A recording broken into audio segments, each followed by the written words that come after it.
सभी दर्शकों को जय हिंदी।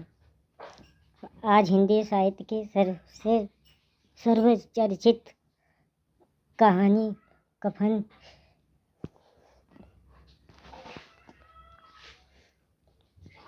प्रस्तुत है, जिसके रचनाकार या कहानीकार हैं मुंशी प्रेमचंद। यह कहानी यथार्थवादी कहानी है और समाज में जो शोषण व्यवस्था प्रचलित है उसको यथार्थ ढंग से प्रस्तुत करने वाली कहानी है। आइए देखते हैं। कहानी प्रस्तुत है। झोपड़े के द्वार पर बाप और बेटा दोनों एक बुझे हुए अलाव के सामने चुपचाप बैठे हुए हैं और अंदर बेटे की जवान बीवी बुधिया प्रसव वेदना से पछाड़ खा रही थी।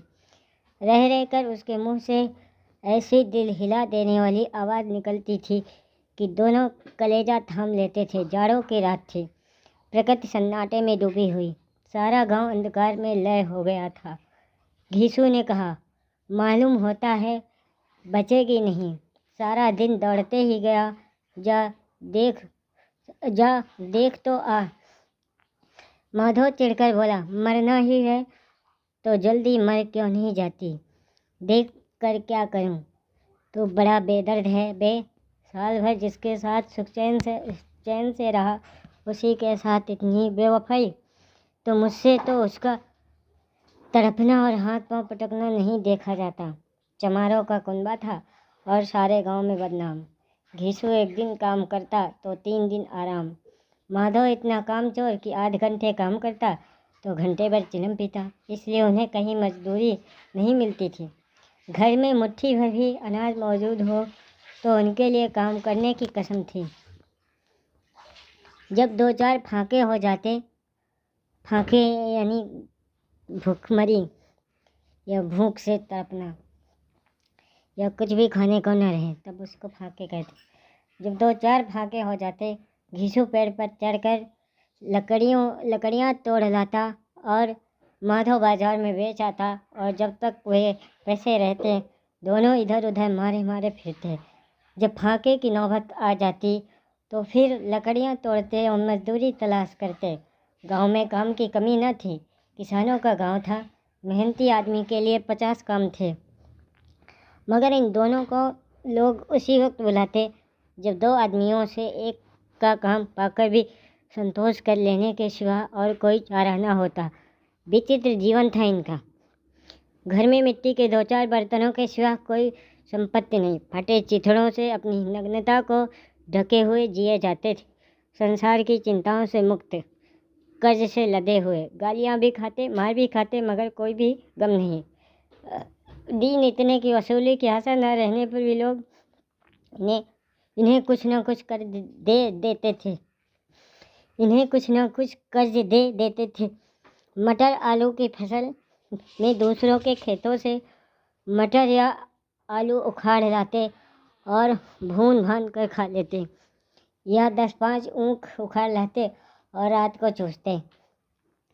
घीसू ने आकाश वृत्त से 60 साल की उम्र काट दी और माधव भी सपूत बेटे की तरह बाप ही के पद चिन्हों पर चल रहा था, बल्कि उसका नाम और भी उजागर कर रहा था। इस वक्त भी दोनों अलाव के सामने बैठकर आलू भून रहे थे, जो कि किसी के खेत से खोद लाए थे। घीसू की स्त्री का तो बहुत दिन हुए देहांत हो गया था। माधव का ब्याह पिछले साल हुआ था। जब से यह औरत आई थी उसने इस खानदान में व्यवस्था की नींव डाली थी। पिसाई करके या घास छील कर वो शेर भर आटे का इंतजाम कर लेती थी और इन दोनों बेगैरतों का दोजख भरती रहती थी। दोजख का अर्थ था नर्क। जब से वह आई ये दोनों और भी आलसी और आराम तलब हो गए थे, बल्कि कुछ अकड़ने भी लगे थे। कोई कार्य करने को बुलाता तो निर्ब्याज भाव से दुगनी मजदूरी मांगते। वही औरत आज प्रसव वेदना से मर रही थी और ये दोनों शायद इसी इंतजार में थे कि वह मर जाए तो आराम से सोएं। घीसू ने आलू निकाल कर छीलते हुए कहा, जाकर देख तो क्या दशा है उसकी। चुड़ैल का फिसाद होगा और क्या। यहाँ तो ओझा भी 1 रुपया मांगता है। माधव को भय था कि वह कोठरी में गया तो घीसू आलूओं का बड़ा भाग साफ कर देगा। बोला, मुझे वहाँ जाते डर लगता है। डर किस बात का है, मैं तो यहाँ हूँ ही। तो तुम ही जाकर देखो ना। मेरी औरत जब मरी थी मैं 3 दिन तक उसके पास से हिला तक नहीं था, और मुझसे लजाएगी कि नहीं, जिसका कभी मुंह नहीं देखा। आज उसका उगड़ा हुआ बदन देखूं, उसे तन की सुध भी तो न होगी। मुझे देख लेगी तो खुलकर हाथ पांव भी न पटक सकेगी। मैं सोचता हूँ कोई बाल बच्चा हो गया तो क्या होगा। सोठ गुड़ तो तेल कुछ भी तो नहीं है घर में, सब कुछ आ जाएगा। भगवान दे तो जो लोग अभी तक एक पैसा भी नहीं दे रहे हैं वही कल बुलाकर देंगे। मेरे 9 लड़के हुए, घर में कभी कुछ ना था, मगर भगवान ने किसी तरह बेड़ा पार ही लगाया। जिस समाज में दिन रात मेहनत करने वालों की हालत उनकी हालत से बहुत कुछ अच्छी न थी, और किसानों के मुकाबले में वे लोग जो किसानों की दुर्बलताओं से लाभ उठाना जानते थे कहीं ज़्यादा संपन्न थे, वहाँ इस तरह मनोवृत्ति का पैदा हो जाना कोई अचरज की बात न थी। हम तो कहेंगे घीसू किसानों से कहीं ज़्यादा विचारवान था, जो किसानों के विचार शून्य समूह में शामिल होने के बदले बैठकबाजों की कुत्सित मंडली में जा मिला था। हाँ, उसमें यह सत्य न थी कि बैठकबाजों के नियम और नीति का पालन करता, इसलिए जहाँ उसकी मंडली के और गांव के सरगना और मुखिया बने हुए थे उस पर सारा गांव उंगली उठाता था। फिर भी उसे यह तकसीन तो थी कि अगर वह फटेहाल है तो कम से कम उसे किसानों की सी जी तोड़ मेहनत तो नहीं करनी पड़ती। उसकी सरलता निर्भीकता से दूसरे लोग बेजा फ़ायदा तो नहीं उठाते। दोनों आलू निकाल कर जलते जलते खाने लगे। कल से कुछ नहीं खाया, इतना सब्र न था कि उन्हें ठंडा हो जाने दें। कई बार दोनों की ज़बानें जल गईं। छिल जाने पर आलू का बाहरी हिस्सा तो बहुत ज़्यादा गर्म न मालूम होता, लेकिन दांतों के तले पड़ते ही अंदर का हिस्सा ज़बान, हलक और तालू को जला देता था, और उस अंगारे को मुंह में रखने से ज़्यादा खैरियत इसी में थी कि वह अंदर पहुंच जाए। वहाँ उसे ठंडा करने के लिए काफ़ी सामान थे, इसलिए दोनों जल्द निकल जाते। हालांकि इस कोशिश में उनकी आंखों से आंसू निकल आते। घीसू को उस वक्त ठाकुर की बारात याद आई जिसमें 20 साल पहले वो गया था। उस दावत में उसे तो जो तृप्ति मिली थी वह उसके जीवन में एक याद रखने लायक बात थी, और आज भी उसकी याद ताज़ा थी। बोला, वह भोज नहीं भूलता। तब से फिर उस तरह का खाना और भरपेट नहीं मिला। लड़की वालों ने सबको भरपेट पूरियाँ खिलाई थीं, सबको, छोटे बड़े सब ने पूरियाँ खाई और असली घी की चटनी, रायता, 3 तरह के सूखे साग, एक रसेदार तरकारी, दही, मिठाई। अब क्या बताऊं कि इस भोज में क्या स्वाद मिला। कोई रोक टोक नहीं थी, जो चीज़ मांगो और जितना चाहो खाओ। लोगों ने ऐसा खाया, किसी से पानी न पिया गया, मगर परोसने वाले हैं कि पत्तल में गरम गरम गोल गोल सुवासित कचौरियाँ डाल देते हैं। मना करते हैं कि नहीं चाहिए, पत्तल पर हाथ रोके हुए हैं, मगर वे हैं कि दिए जाते हैं। और जो मुंह धो लिया तो पान इलायची भी मिली, मगर मुझे पान लेने की कहाँ सुध थी। खड़ा ना हुआ जाता था, चटपट जाकर अपने कम्बल में लेट गया। ऐसा दिल दरिया था वह ठाकुर। माधव ने इन पदार्थों का मन ही मन मजा लेते हुए कहा, अब हमें कोई ऐसा भोज नहीं खिलाता, अब कोई क्या खिलाएगा। वो ज़माना दूसरा था, अब तो सबको किफ़ायत सूझती है। शादी ब्याह में मत खर्च करो, क्रियाकर्म में मत खर्च करो। पूछो गरीबों का माल बटोर कर कहाँ रखोगे। बटोरने में कमी नहीं है, हाँ खर्च में किफ़ायत सूझती है। तुमने 20 एक पूरियाँ खाई होंगी, 20 से ज़्यादा खाई थी।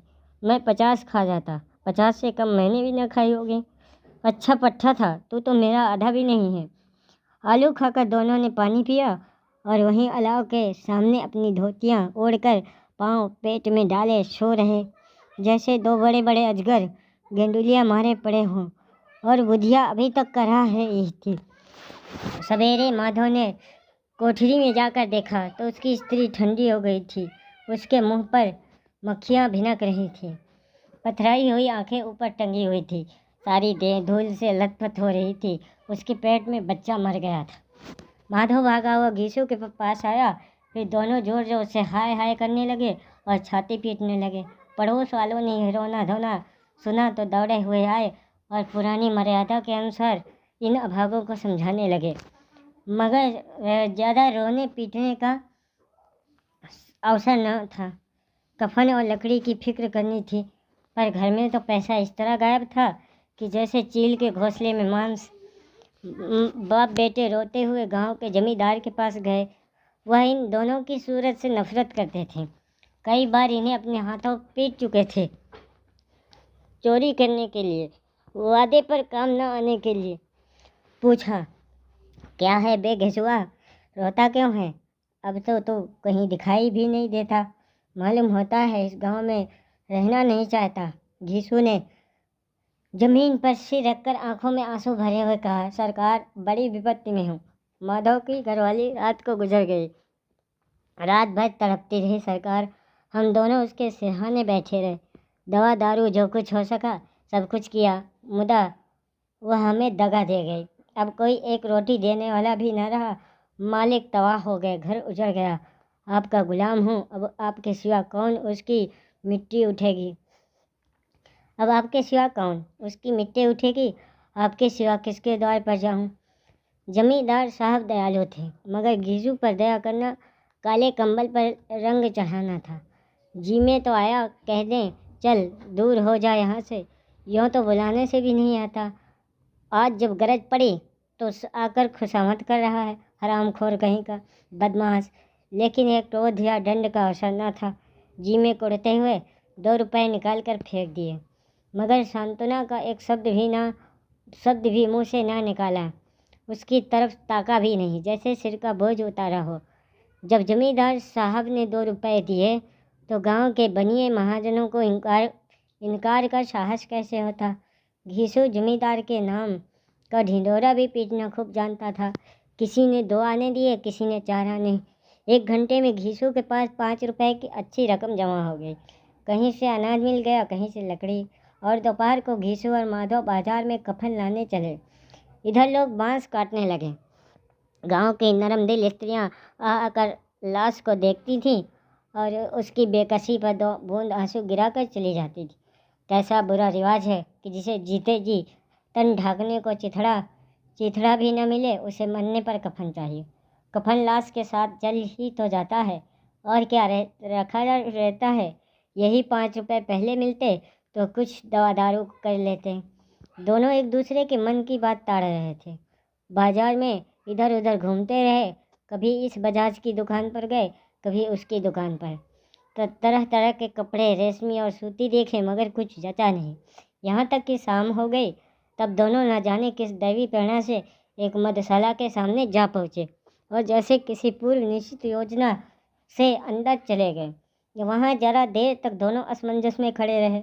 फिर घीसू ने गद्दी के सामने जाकर कहा, साहू जी एक बोतल हमें भी देना। इसके बाद कुछ चिखौना आया, तली हुई मछलियाँ आईं और दोनों बरामदे में बैठकर शांतिपूर्वक पीने लगे। कई कुज्जियाँ ताबड़तोड़ पीने के बाद दोनों सरूर में आ गए। घीसू बोला, कफन लगाने से क्या मिलता है, आखिर जल ही तो जाता, कुछ बहू के साथ तो न जाता। माधव आसमान की तरफ देखकर बोला, मानो देवताओं को अपनी निष्पापता का साक्षी बना रहा हो। बुधिया का दस्तूर है, दुनिया का दस्तूर है। नहीं लोग ब्राह्मणों को हजारों रुपए क्यों दे देते हैं? कौन देखता है परलोक में मिलता है कि या नहीं? बड़े आदमियों के पास धन है, चाहे फूकें, हमारे पास फूकने को क्या है? लेकिन लोगों को जवाब क्या दोगे? लोग पूछेंगे नहीं कफन कहाँ है? घीसू हंसा, अबे कह देंगे रुपए कमर से खिसक गए, बहुत ढूंढा मिले नहीं। लोगों को विश्वास तो ना आएगा, लेकिन फिर वही रुपए देंगे। माधव भी हंसा। इन अनपेक्षित सौभाग्य पर बोला, बड़ी अच्छी थी बेचारी, मरी तो भी खूब खिला पिला कर। आधी बोतल से ज़्यादा उड़ गए। घीसू ने 2 सेर पूरियाँ मंगाई, चटनी, अचार, कलेजियाँ। शराब खाने के सामने ही दुकान थी।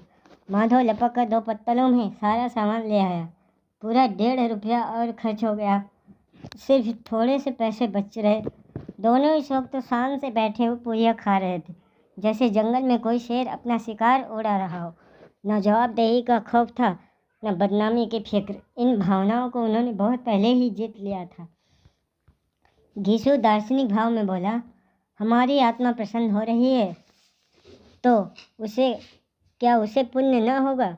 माधव ने श्रद्धा से सिर झुकाकर तस्दीक की, जरूर से जरूर होगा। भगवान तुम अंतर्यामी हो, उसे वैकुंठ ले जाना। हम दोनों हृदय से आशीर्वाद दे रहे हैं। आज जो भोजन मिला वो कभी उस उम्र भर न मिला था। एक क्षण के बाद माधव के मन में एक शंका जागी। बोला, क्यों दादा, हम लोग भी तो एक न एक दिन वहाँ जाएंगे ही। घीसू ने इस भोले भाले सवाल का कुछ उत्तर न दिया। वह परलोक की बातें सोचकर इस आनंद में बाधा न डालना चाहता था जो वहाँ वो हम लोगों से पूछे कि तुमने कफन क्यों नहीं दिया तो क्या कहेंगे? कहेंगे तुम्हारा सिर। पूछेगी तो जरूर, तू जानता है कि उसे कफन न मिलेगा? तू मुझे ऐसा गधा समझता है? 60 साल क्या दुनिया में घास खोदता रहा हूँ, उसको कफन मिलेगा और इससे बहुत अच्छा मिलेगा। माधव को विश्वास न आया। बोला, कौन देगा? रुपया तो तुमने चट कर दिए, वो तो मुझसे पूछेगी। उसकी मांग में सिंदूर तो मैंने ही डाला था। घीसू गर्म होकर बोला, मैं कहता हूँ उसे कफन मिलेगा, तुम मानता क्यों नहीं? कौन देगा? बताते क्यों नहीं? वही लोग देंगे जिन्होंने इस बार दिया है। हाँ, अब की रुपए हमारे हाथ ना आएंगे।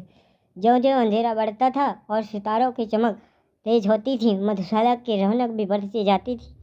कोई गाता था, कोई डींग मारता था, कोई अपने संगी के गले लिपटा जाता था, कोई अपने दोस्त के मुंह से कुल्हड़ लगाए देता था। वहाँ के वातावरण में सरूर था, हवा में नशा। कितने तो यहाँ आकर एक चुल्लू में मस्त हो जाते। शराब से ज़्यादा वहाँ की हवा उन पर नशा करती थी, जीवन की बाधाएं खींच लाती थी। कुछ देर के लिए वो भूल जाते थे कि वे जीते हैं या मरते हैं, या न जीते हैं न मरते हैं। और ये दोनों बाप बेटा अब भी मज़े ले लेकर चुस्कियाँ ले रहे थे। सबकी निगाहें इनकी ओर जमी थी। दोनों कितने भाग्य के बली हैं। पूरी बोतल बीच में है। भरपेट खाकर माधव ने बची हुई पूरियों का पत्तल उठाकर एक भिखारी को दे दिया जो खड़ा इनकी ओर भूखी आंखों से देख रहा था। और देने के गौरव, आनंद और उल्लास का उसने अपने जीवन में पहली बार अनुभव किया। घीसू ने कहा, ले जा, खूब खा और आशीर्वाद दे। जिसकी कमाई है वो तो मर गई, पर तेरा आशीर्वाद उसे जरूर पहुँचेगा। रोए रोए से आशीर्वाद दे, बड़ी गाढ़ी कमाई के पैसे हैं। माधव ने फिर आसमान की तरफ देखकर कहा, वह बैकुंठ में जाएगी दादा, वह बैकुंठ की रानी बनेगी। घीसू खड़ा हो गया और जैसे उल्लास की लहरों में तैरता हुआ बोला, हाँ बेटा, बैकुंठ में जाएगी। किसी को सताया नहीं, किसी को दबाया नहीं, मरते मरते हमारी ज़िंदगी को सबसे बड़ी अभिलाषा पूरी कर गई। मरते मरते हमारी ज़िंदगी की सबसे बड़ी लालसा पूरी कर गई। वह न बैकुंठ में जाएगी तो क्या ये मोटे मोटे लोग जाएंगे जो गरीबों को दोनों हाथों से लूटते हैं और अपने पाप को धोने के लिए गंगा में नहाते हैं और मंदिरों में जल चढ़ाते हैं। श्रद्धालुता का यह रंग तुरंत ही बदल गया। अस्थिरता नशे की खासियत है। दुख और निराशा का दौरा हुआ। माधव बोला, मगर दादा, बेचारी ने ज़िंदगी में बड़ा दुख भोगा, कितना दुख झेल कर मरी। वह आंखों पर हाथ रखकर रोने लगा, चीखे मार मार कर। घीसू ने समझाया, क्यों रोता है बेटा? खुश हो कि वह माया जाल से मुक्त हो गई, जंजाल से छूट गई। बड़ी भगवान थी जो इतनी जल्द माया मोह के बंधन तोड़ दिए। और दोनों खड़े होकर गाने लगे, ठगनी क्यों नैना झमकावे, ठगनी क्यों नैना झमकावे, ठगनी। पियक्कड़ों की आंखें इनकी ओर लगी हुई थीं और ये दोनों अपने दिल से मस्त गाते जाते थे। फिर दोनों नाचने लगे, उछले भी, कूदे भी, गिरे भी, मटके भी, भाव भी बनाए, अभिनय भी किए और आखिर नशे से बदमस्त होकर वहीं गिर पड़े। कहानी समाप्त।